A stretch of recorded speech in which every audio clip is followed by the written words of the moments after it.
مساء الخير، مساء السعادة، جماهير النادي الأهلي العظيمة في كل مكان. ألف مبروك، ألف مبروك للنادي الوحيد تقريبا اللي مشرف مصر. ألف مبروك للي رافع اسم الرياضة المصرية في كل مكان، عالميا وقاريا ومحليا. ألف مبروك للنادي اللي ماشي على صخر، اللي ماشي على شوك، بس ماشي ونكمل وبيجيب حق جمهوره العظيم. ازاي؟ بتوفير رحلات سفر، حتى لو السعر كده، بس هم قدروا يجيبوا الاسعار المخفضة، برد الجميل لشباب أولتراس اهلاوي الله يرحمهم في يوم ذكراهم. يجي رد الجميل من جمهور النادي الاهلي، لجمهور النادي الاهلي عفوا، من لاعبي النادي الاهلي واداره النادي الاهلي ومدرب النادي الاهلي.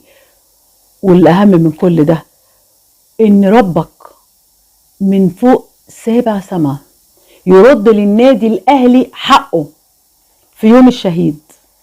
حقنا كان في الوصول لكاس العالم لثالث مره على التوالي.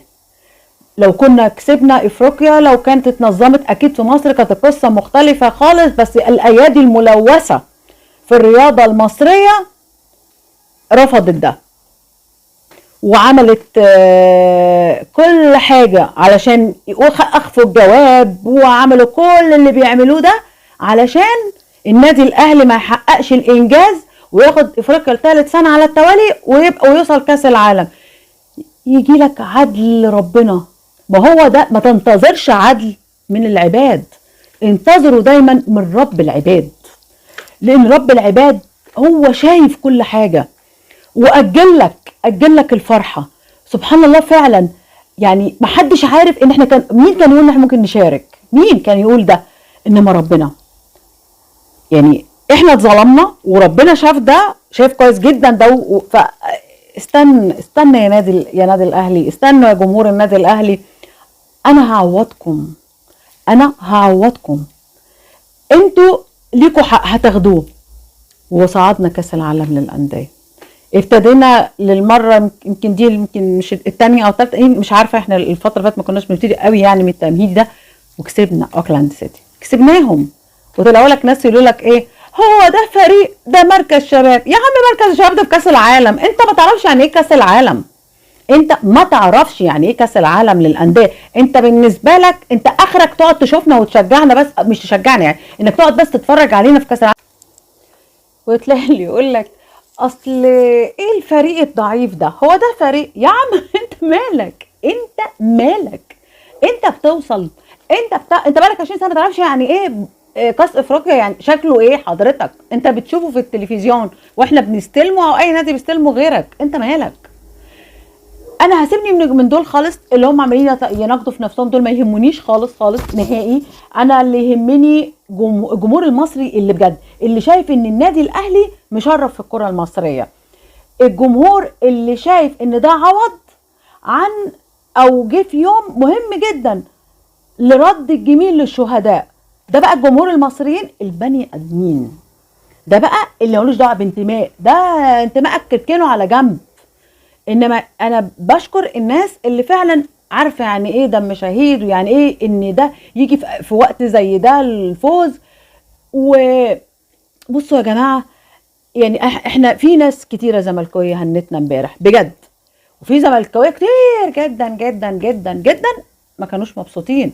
مع نفسك يا جماعه. النادي الاهلي باعتراف الزملكاويه المحترمين قبل طبعا كل الاهلاويه المحترمين يا جماعه، ان هو الوحيد اللي مشارك في الكره المصريه.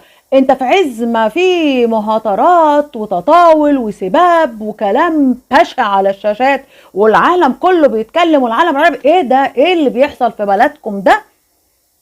في نادي في نور طالع من ضلمه، من ضلمه المنظومه الرياضيه، في نور طالع، في شعاع طالع اسمه النادي الاهلي. لا يا مصر، انا هشرفك، انا هرفع اسم الرياضه المصريه. انا بمثل مصر رغم انف اي حد بيقول انا ما بمثلش مصر. انا الاهلي المصري ماشي. فالاهلي بيرفع راس مصر يرضى اللي يرضى، ما يرضاش اللي ما يرضاش، دي مع نفسك. في الاخر احنا العالم كله بيتكلم، العالم كله بيحتفل بينا. الاتحاد الدولي ما بيتكلمش الا على البطوله والاهلي وتشريف الاهلي ليها. انت لثالث سنه على التوالي انت موجود في كاس العالم، في بطوله عظيمه، يعني بطوله بجد حاجه تشرف.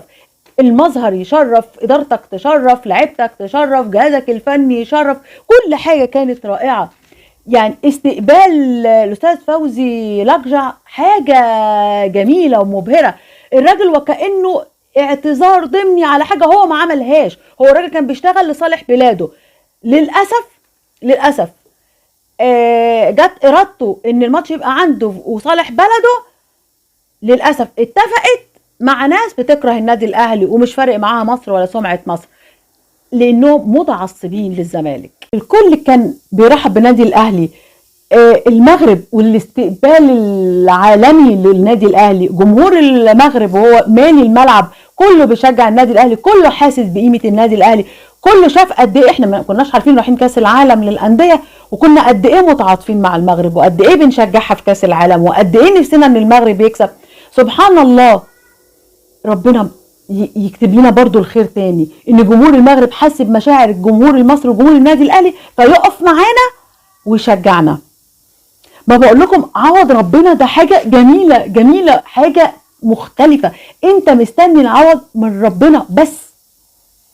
النادي الاهلي حقه رجع، حقه رجع. ما خدناش بطوله افريقيا، بس الحمد لله اتكتب ان احنا وصلنا كاس العالم لتامن سنه، تامن مره، وثالث سنه على التوالي. احنا في حته تانية. انتوا عمالين تتكلموا وتهبدوا، واللي عمال يتكلم يا جماعه انتوا كلامكم لا يعنينا. احنا العالم كله انصفنا. مين سمع امبارح يا جماعه الاستاذ عيسى الحربين، المعلق السعودي الرائع بجد. شوفوا كل معلقين بيعلقوا على النادي الاهلي، سواء من الامارات او من السعوديه او من البحرين او من الاردن، من اي مكان في العالم عارف قيمه النادي الاهلي. من تونس، من المغرب، كل الناس عارفه قيمه النادي الاهلي. الاعلام كله بيجري، الاعلام العراقي خد الماتشات عشان يزحها للنادي الاهلي على القناه المفتوحه. احنا فين؟ مصر مش ما فكرتش. النهارده الوزير قال احنا يعني قال للجهات دي لازم تاخدوها.